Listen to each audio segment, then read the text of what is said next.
Morning. Tuesday, the 9th of February, is Safer Internet Day, and today's assembly is looking at the benefits of online technology and some of the safety tips that we should all consider when online.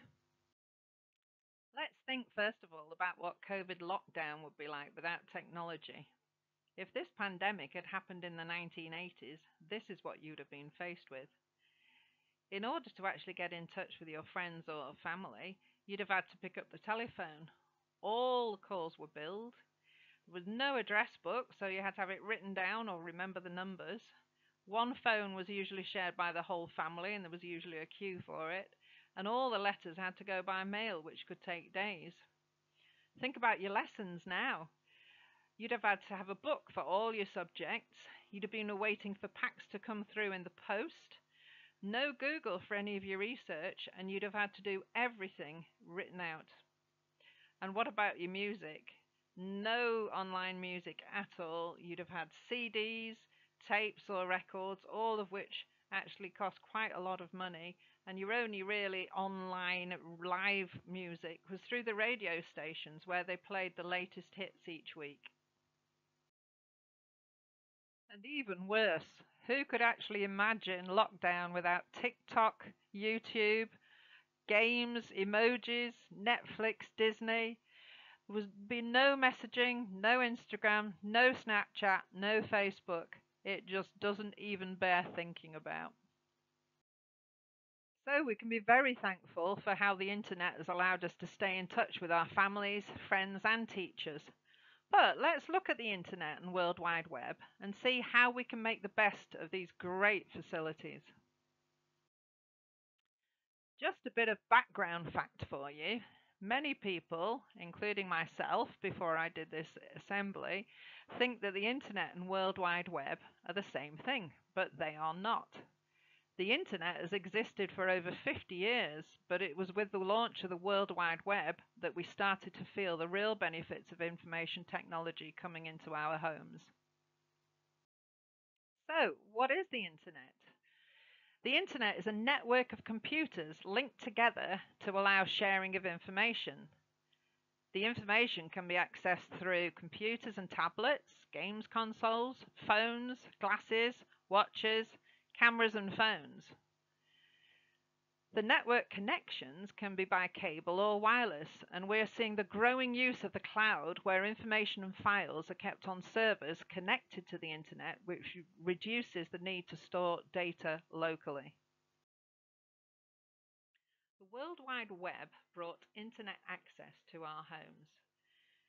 Created by Tim Berners-Lee in 1993, it offered free public access to a new facility where web servers linked to the internet could be accessed by the use of a browser. The ones that we can see here are the ones that most people will be familiar with, which are Safari, Google Chrome, and Edge. There is no doubt that the internet plays a major part in all our homes now. But how should we make the most of this technology? Our biggest consideration during lockdown must be for our physical and mental health. We know we are asking you to sit at your screens during the day, but we have mixed live lessons and independent study to allow you to take a break from screen time. Get up, walk about, and make sure you give your eyes a break. When you're on your device, make sure that your time is purposeful. Make use of the tremendous number of online classes and interest clubs that have grown over lockdown. Use browsing facilities for research in support of your studies.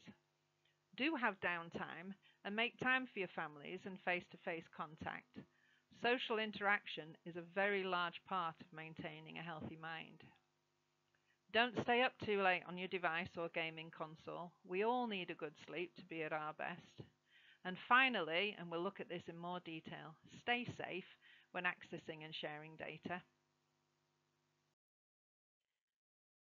How do we stay safe when online?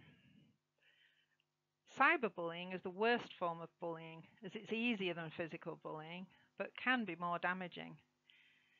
Some NSPCC figures suggest that 60% of young people have been the subject of unwelcome bullying content during their use of online media, so it's really important that we consider what we're posting online. Looking at inappropriate content, it can be extremely upsetting. This can be anything, including terror attacks, cruelty to humans and animals, self-harm sites, pro-suicide content, sexual abuse and rape, violence, hate sites and pornography. If you see content that upsets you by mistake, make sure that you let an adult know or contact Childline, as sites can be reported and blocked. Your online identity is how you are perceived by other users. When using social media, you should always carefully consider what you're saying and doing. Once something is posted, it's there for everyone to see and may be used and shared by others. If we are all conscientious and careful, we can ensure that our experience of technology is a positive one. We can all help by challenging with kindness. Be brave and stand up to others if you see something in a thread that is unpleasant. Make sure that you aren't offensive to others when you do challenge. Flip it. Show others what a positive message looks like and feels like. Support others privately. There is no need for all conversations to be shared, and one-to-one conversations make people feel more valued. Finally, try talking to people instead of writing your thoughts down. Being able to talk to your friends shows you as a caring and responsible individual and will have much more impact than a message or a comment. Be part of a community that takes action against unacceptable content. There are many routes you can take to report or flag up a concern. For more information, go to saferinternet.org.uk. Have an exciting and safe day.